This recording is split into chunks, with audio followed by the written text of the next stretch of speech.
अगर ये पैकेज जो कि एक इंसेंटिव पैकेज था, लेकिन अब अगर ये फैसला मौखर हो जाता है तो इसके क्या मनफी असरात मुरतब हो सकते हैं इस सेक्टर पर?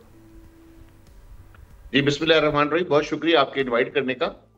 अब जिस तरह से आपने अपने इंट्रो में बताया कि ये सेक्टर जो है अब तबाह मजीद 3 साल से जो तबाहाली का शिकार था, अब इस फैसले के बाद जो प्राइम मिनिस्टर ने अब किया है, मैं समझता हूं कि जो उम्मीद की किरण थी कंस्ट्रक्शन इंडस्ट्री को, वो मजीद तबाहाली का शिकार अब रहेगी। उसकी वजह यही है कि अब आप ये देखें कि अब आर्टिफिशियल चीजें हम अफोर्ड अब नहीं कर सकते। हम कितना कहेंगे कि जनाब स्टॉक मार्केट बहुत ऊपर जा रही है, आम आदमी को इससे कोई फायदा नहीं है। स्टॉक मार्केट ऊपर जा रही है, चंद कंपनियों के रेट्स बढ़ रहे हैं।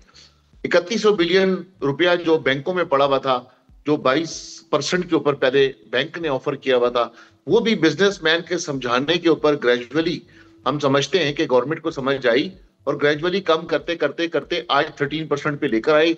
और आर्मी चीफ की मुदाखलत के बाद मैं समझता ये हूं कि अब इंशाअल्लाह ताला जिस तरह से हमने कहा है कि इसे सिंगल डिजिट पे लेकर आया जाए, हम उम्मीद ये करते हैं कि जून से पहले सिंगल डिजिट में ये जो इंटरेस्ट रेट है वो भी नीचे आ जाएगा। लेकिन इसका फायदा किसको होगा?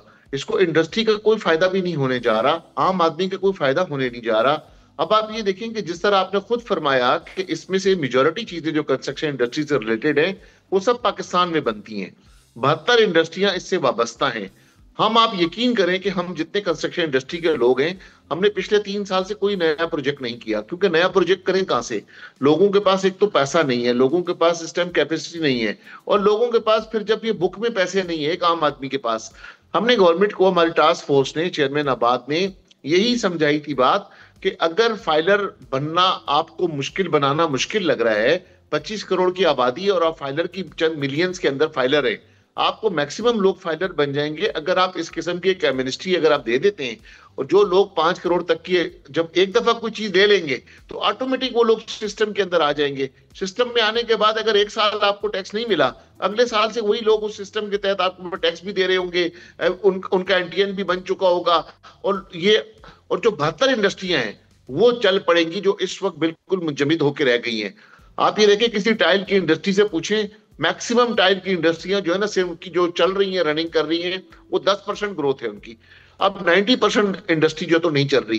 कई आपकी टेक्सटाइल की जो इंडस्ट्रियां हैं वो ये कहती हैं कि यार हमें बंद करने में हमें ज्यादा नुकसान है, चलाने कम नुकसान है, चलाने में हमें ज्यादा नुकसान है। जो टेक्सटाइल था हमारे यहाँ पे, लाजिम बात है कि फर्नीचर की इंडस्ट्री जो है वो भी कंस्ट्रक्शन से वाबस्ता है। जब घर बनते हैं तो यकीनन उसके अंदर फर्निशिंग होती है और उसके अंदर कुशनिंग होती है। तो टाइल हो गया, सीमेंट हो गया, आपका स्टील हो गया, बहुत सारे जो 72 इंडस्ट्री जिस तरह से आपने खुद फरमाया जी। तो मैं समझता हूँ ये बड़ा गलत फैसला है गवर्नमेंट का। इसे दोबारा इस पे जो लफ्ज इस्तेमाल किया गया पोस्टपोनमेंट का, कैंसिल का लफ्ज इस्तेमाल नहीं किया गया। बिल्कुल आईएमएफ के प्रेशर के ऊपर ये यकीनन ये चीज पोस्टपोन की गई है, लेकिन आईएमएफ को भी समझाना पड़ेगा कि देखें, आप एक तरफ तो हमें ये रोक रहे हैं, लेकिन हमने अपने मुल्क को भी चलाना है। अगर खुदा ना खास्ता आपका मुल्क नहीं चलेगा तो ये लोग दिन ब दिन बेरोजगार होते जाएंगे, तो आप इतने बेरोजगारों को कैसे संभालोगे? आपके लॉ एंड ऑर्डर की सिचुएशन पाकिस्तान में पहले ही बहुत खराब है। जब पाकिस्तान के लोग बेरोजगार होंगे तो वो मजीद डाके मारेंगे, या कितने लोग इस मुल्क को छोड़कर जाएंगे। तो मैं ये समझता हूं कि गवर्नमेंट को, प्राइम मिनिस्टर को खास तौर पर रिविजिट करना चाहिए अपने इस फैसले को। जो ये पोस्टपोनमेंट का लफ्ज लिखा हुआ है उसे दोबारा कंसीडर करके इस पॉलिसी को अडॉप्ट करना चाहिए। और इस पॉलिसी को अडॉप्ट करने के बाद सिर्फ 1 साल के अंदर आप देखेंगे तो इस 1 साल के अंदर पूरी इंडस्ट्री जो है तो रिवाइव करेगी और ये पूरी इंडस्ट्री तरक्की करेगी। सब्सक्राइब करें और बेल दबाएं ताकि कोई खबर रह न जाए।